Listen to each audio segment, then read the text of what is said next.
पिछले क्लास में हम लोगों ने देखा कि लॉर्ड रिपन की नियुक्ति भारत में वायसराय के पद पर होता है और आते आते इसने भूचाल मचा दिया। जैसे ही इसकी नियुक्ति होती है, इसने सबसे पहले वर्नाकुलर प्रेस एक्ट लागू करता है, जिसमें कहा गया कि देसी भाषाओं में छपने वाली पत्र पत्रिकाओं को पूर्ण रूपेण प्रतिबंध लगा दिया जाए।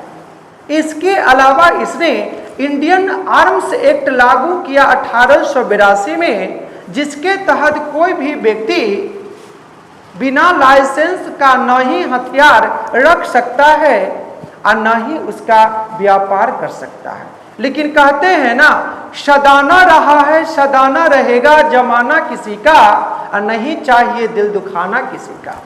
ये आते हैं 1876 में और 4 साल तक सेवा देते हैं, और 4 साल में ही भारत के लोगों के आंखों का क्या बन जाते हैं, यानी तारा के जगह नफरत का एक छोटा सा कीड़ा बन जाते हैं। यानी भारतवासियों के दिल में इनके लिए नफरत के सिवा कुछ भी नहीं रहा।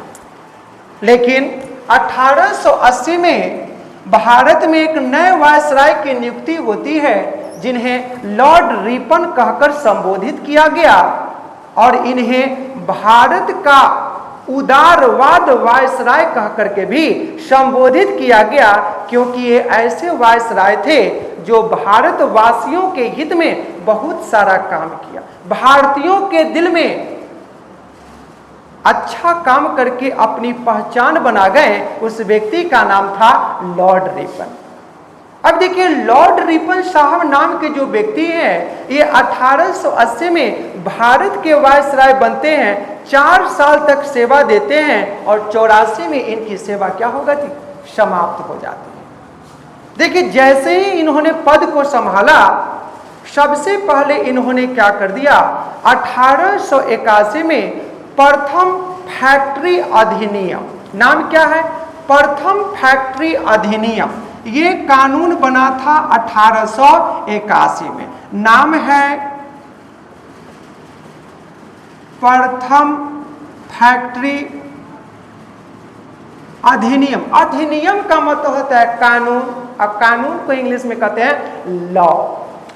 अब देखो, प्रथम फैक्ट्री अधिनियम कानून 1881 में लॉर्ड रिपन के शासनकाल में बना, और इसने सबसे पहले कहा कि जिस फैक्ट्री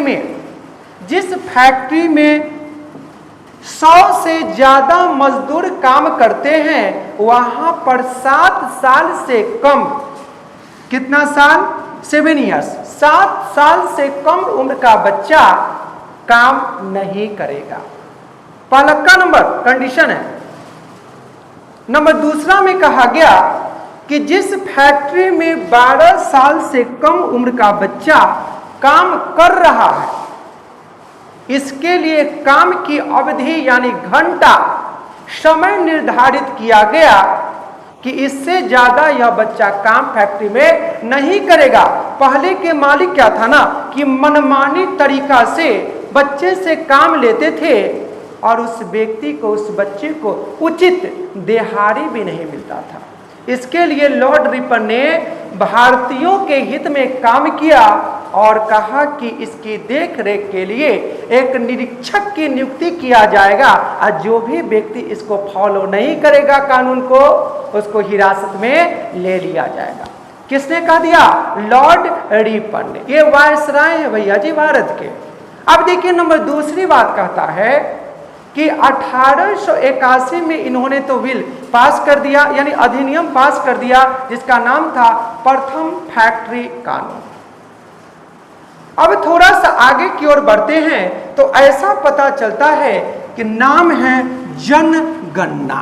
नाम सुने ना भैया जी, जनगणना लिखते भी हैं,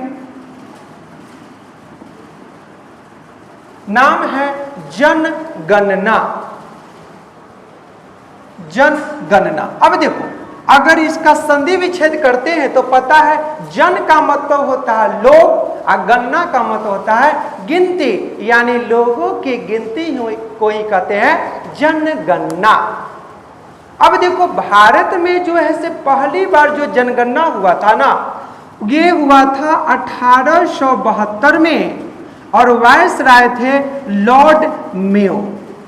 1872 में नींव इसी ने डाला था, लेकिन 1872 की जनगणना को अनियमित जनगणना कहा गया, क्योंकि 1872 में ही लॉर्ड मेयो को किसी अफगानी ने इनके पेट में क्या कर दिया, बरका रामपुरी चाकू लिया, सीधे आर पार कर दिया। ये वायसराय मर गए, इनकी कहानी समाप्त हो गई, और ये जनगणना भी होते होते रुक गया। लेकिन जमाना आया लॉर्ड रिपन साहब का, और इन्होंने क्या कर दिया, 1881 में भारत में पहली बार इन्होंने नियमित जनगणना कराई अपने देश में, और उसी समय से अपने देश में प्रत्येक 10 वर्षों पर क्या होती है, जनगणना होती है। और ये जनगणना होते होते होते आ गया कहां पर, 2011 की जो जनगणना थी, इसका क्रम यानी संख्या था 15वां। कैमा क्रम था, 15वां क्रम था। और ऐसा कहा जाता है कि 15वां जनगणना आयोग का अध्यक्ष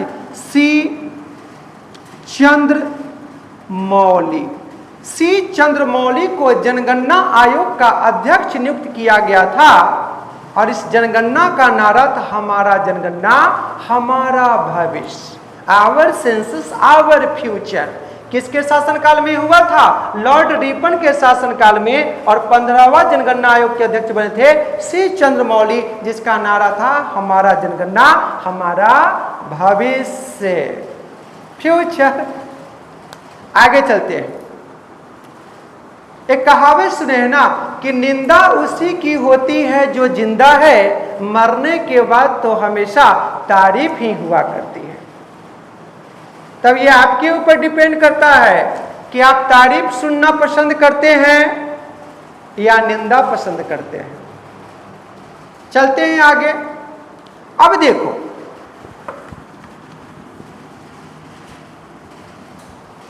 अठारह की बात है।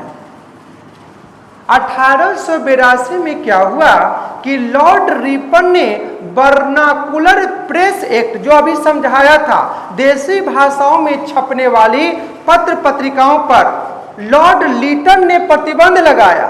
लेकिन इस प्रतिबंध को समाप्त करने वाले व्यक्ति हैं लॉर्ड रिपन साहब 1882 में, और कहा कि हर प्रकार की पत्र पत्रिका हमारे देश में छपती रहेगी, इस पर अब कोई रिस्ट्रिक्शन नहीं रहेगा। ये भारत के पक्ष में काम करने वाले पहले वायसराय हुए। शायद इसी कारण से फ्लोरेंस नाइटिंगेल ने लॉर्ड रिपन साहब को भारत के उद्धारक वायसराय कहकर संबोधित किया था। यानी भारतीयों के कल्याण से संबंधित इन्होंने बहुत सारी योजनाओं का शुभारंभ किया, जिसके कारण फ्लोरेंस नाइटिंगेल ने भारत के उद्धारक लॉर्ड रिपन को कह दिया था। अब कहता यह है कि इन्होंने 1882 में वर्नाकुलर प्रेस एक्ट को हमेशा के लिए समाप्त कर दिया।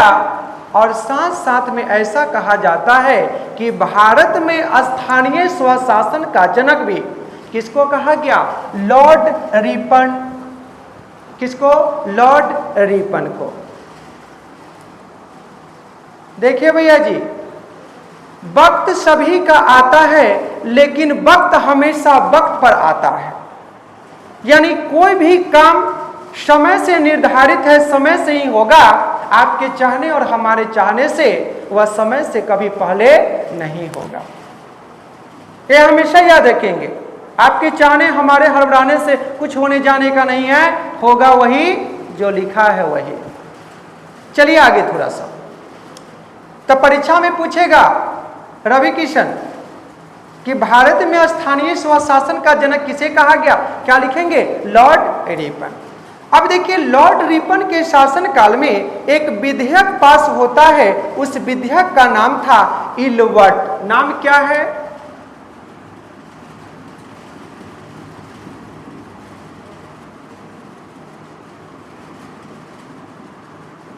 इलवर्ट विधेयक। देखो इलवर्ट विधेयक, विधेयक का मतलब होता है कानून।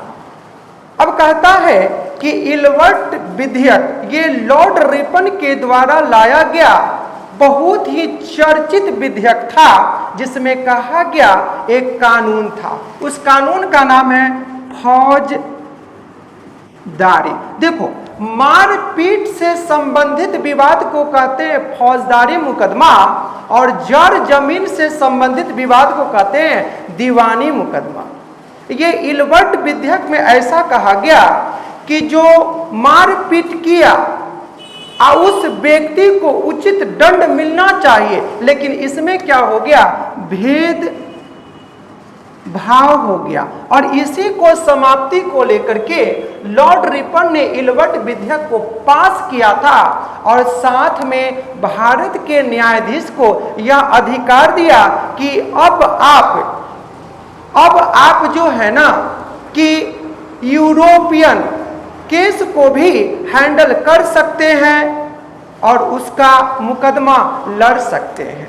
यानी किसने कह दिया, लॉर्ड रिपन साहब ने भारत के न्यायाधीश को पहली बार यह अधिकार दिया कि यूरोप की मुकदमा को आप लड़ सकते हैं, सजा सुना सकते हैं। लेकिन इसी बीच क्या हो गया कि भारत में रहने वाले जो अंग्रेज थे ना, इसका कड़ा विरोध कर दिया लॉर्ड रिपन का। इस कानून का नाम था इलवर्ट विधेयक।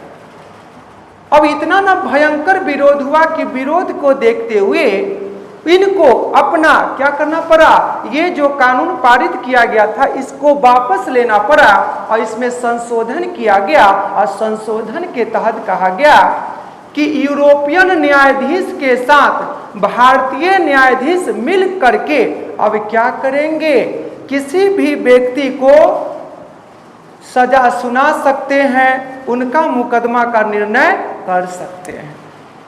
पहले था कि डायरेक्ट रूप से आप लड़ सकते हैं, लेकिन विरोध को देखते हुए उन्होंने अपनी नीति बदल लिया, और साथ में कहा गया कि जो यूरोप के न्यायाधीश है उसके साथ आप भी न्यायाधीश के पद पर तो हैं ही, दोनों आदमी संयुक्त रूप से क्या करेंगे, निर्णय लेंगे। ये अधिकार भारत के न्यायाधीशों से छीन लिया गया था।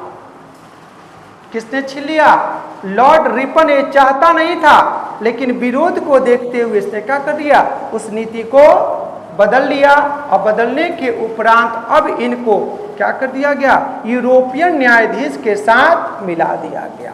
अब देखो ऐसा कहा गया कि अंग्रेजों के द्वारा जो इलवर्ट विधेयक का विरोध किया गया था उसे श्वेत विद्रोह का नाम दिया गया था। कौन सा विद्रोह, श्वेत विद्रोह का नाम दिया गया था। कौन सा विधेयक था, इलवर्ट विधेयक।